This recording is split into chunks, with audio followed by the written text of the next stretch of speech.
바로 시작해볼까요? 오늘 다룰 이야기는 한국인이라면 모를 수가 없는 진짜 국민가요죠.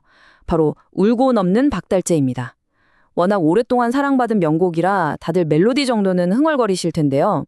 그런데 이 노래 가사 뒤에 숨겨진 진짜 유래 혹시 아시나요? 상상조차 못하셨던 아주 가슴 따뜻한 숨겨진 이야기가 있습니다. 오늘 그 비밀을 싹 파헤쳐 보겠습니다. 자, 이 2절 가사부터 한번 짚고 넘어가 볼까요? 도토리 묵을 싸서 허리춤에 달아주며 보통 이별 노래라고 하면 을에 눈물 훔치는 소매끝이나 뭐 그런 걸 떠올리잖아요. 그런데 갑자기 나그네 허리춤에 도토리 묵을 달아준다? 이거 좀 특이하지 않나요? 굉장히 구체적이고 묘하게 현실적인 디테일이란 말이죠. 그러니까 여기서 당연히 이런 의문이 생깁니다. 도토리묵을 건네주며 눈물 짓던 가사 속 주인공, 그 금봉이는 대체 누구였을까요? 그냥 작사가가 머릿속에서 지어낸 비련의 여주인공이었을까요? 아니면 1948년 박달재의 진짜로 살았던 어떤 실존 인물이었을까요? 허구의 가사를 넘어 1948년 당시에 박달재의 진짜 풍경 속으로 한번 들어가 보겠습니다. 시간을 좀 거슬러 올라가서 해방 직후인 1940년대를 생각해보죠. 당시 박달재는 뭐 낭만적인 데이트 코스 같은 곳이 절대 아니었어요. 화전민들이 팍팍하게 산을 일구며 살아가던 아주 거칠고 척박한 동네였죠. 그리고 1948년 작사가 반야월 선생이 이 고개를 넘는 운명적인 여정을 하게 되고요. 바로 그 해 말에 가수 박재홍의 목소리를 타고 이 전설적인 노래가 세상에 나오게 된 겁니다. 그 당시 생활상을 들여다보면 꽤 놀랐습니다. 구술 기록을 보면요. 이 험한 고개를 넘어 학교에 가는 어린 학생들만 무려 40명이 넘었다고 해요. 산바람에 얼마나 매서웠겠어요? 그래서 동네 사람들이 아침에 소주 끓일 때 불을 떼면서 얼어붙은 아이들을 집으로 불러다 불을 쬐게 해줬다는 겁니다. 진짜 사람 사는 냄새가 진하게 나는 그런 곳이었던 거죠. 그리고 바로 이 고갯길 한 구석에 지친 나그네들이 잠시 쉬어갈 수 있는 주막 하나가 덩그러니 있었습니다.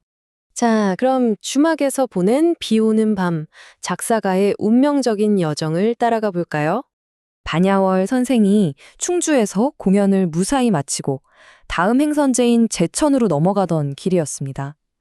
안 그래도 험한 박달재 고개를 넘는데 엎친 데 덮친 격으로 엄청난 폭우를 만나게 된 거예요. 빗바람이 너무 심하니까 도저히 앞으로 갈 수가 없잖아요. 그래서 결국 고갯마루에 있던 그 유일한 산골 주막으로 급하게 피신하게 됩니다. 짐작하시겠지만 이 단순한 비 피하기가 역사적인 만남이 되는 순간이었죠. 이쯤에서 1절 가사를 다시 떠올려 보세요. 왕검이 집을 짓는 고개마다, 구비마다, 부엉이 오는 산골. 솔직히 그냥 들으면 참 분위기 있다 싶지만 사실 이건 폼 잡으려고 쓴 가사가 아니에요. 비바람이 몰아치던 그날 밤 으스스하고 무서웠던 박달재의 생생한 현실을 그대로 담아낸 겁니다. 작사가 본인이 느꼈던 그 뼛속 깊은 추위와 두려움을 아주 시적이면서도 살벌하게 마치 한 폭의 그림처럼 그려낸 거죠. 그럼 이제 도토리묵과 주막집 할머니, 진짜 금봉이를 본격적으로 찾아보겠습니다. 그 전에 도토리묵 이야기 좀 해볼까요? 사실 도토리묵 만드는 게 보통 일이 아니잖아요. 척박한 산에서 일일이 도토리를 줍고 껍질 까서 물에 불리고 갈아서 쓰고 진짜 엄청난 정성과 노동력이 들어갑니다. 그런데 놀랍게도 이 외딴 주막을 지키던 주인은 이 고된 과정을 온전히 혼자 감당하면서 묵을 만들어 낯선 나그네들의 허기를 달래주던 분이셨어요. 우리가 노래 부르면서 떠올리는 금봉이는 보통 어떤가요? 사랑하는 사람을 떠나보내면서 눈물 짓는 갸륵하고 애절한 젊은 여인이죠. 그런데 현실은 이 로맨틱한 상상과는 아예 달랐습니다. 그 폭우 속에서 낯선 나그네에게 기꺼이 쉴 자리를 내어주고 따뜻한 묵을 먹여주던 분은 바로 홀로 주막을 지키시던 마음씨 넉넉한 할머니셨던 겁니다. 여기서 진짜 소름 돋는 포인트가 나옵니다. 도토리묵을 싸서 허리춤에 달아주며 라는 가사, 이게 천재적인 시적 상상력이 아니었어요. 빗길 나서는 나그네가 혹여나 굶을까 귤이라도 잃을까 걱정된 할머니가 직접 쓴 도토리묵을 허리춤에 단단하게 묶어주셨던 겁니다. 그러니까 그 가사는 작사가가 겪은 할머니의 찐사랑, 그 실제 행동을 100% 리얼 다큐멘터리처럼 옮겨 적은 구절이었던 거죠. 이 놀라운 이야기의 진실성 검증, 구술사가 가진 힘을 확인해 보죠. 정말 이 말이 사실일까 싶으시죠? 이 강렬한 증언 한번 들어보세요. 그 당시 도토리묵을 싸서 줬던 그 사람이 바로 우리 할머니다. 이거 예전에 한 TV 프로그램에 출연했던 주막 할머니의 실제 후손분이 하신 말씀입니다.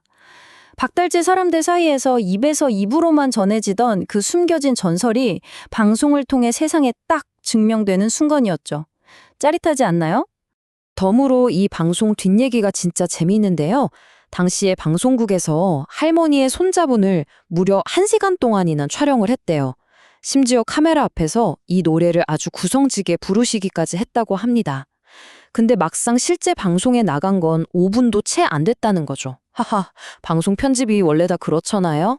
비록 분량은 훅 날아갔지만 명곡의 탄생 비화를 사람들에게 제대로 각인시키는 데는 완전히 성공했습니다. 노래로 피어난 따뜻한 위로, 시대를 초월한 명작의 탄생입니다. 이 모든 이야기를 하나로 묶어보면 이렇습니다. 이 명작의 출발점은 그저 끔찍하게 비가 쏟아지던 척박한 산속의 고달픈 밤이었어요. 하지만 그 춥고 우울한 상황은 나그네를 챙겨주는 할머니의 일상적이고 투박한 친절과 만났죠. 반야월 선생은 그 주막집 할머니의 따뜻한 도토리묵을 영원한 사랑을 약속하는 애절한 금봉이로 기가 막히게 승화시켰습니다. 그 결과 한국 가요사에 길이 남을 어마어마한 명곡이 탄생하게 된 겁니다. 자, 오늘 이야기를 마무리하면서 이 질문을 던져보고 싶네요.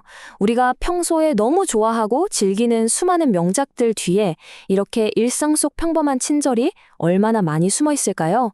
익숙한 작품들 뒤에 가려져 있던 진짜 영웅들, 그리고 가슴 따뜻한 사람들의 이야기에 대해 다시 한번 생각해보는 시간이 되셨길 바랍니다.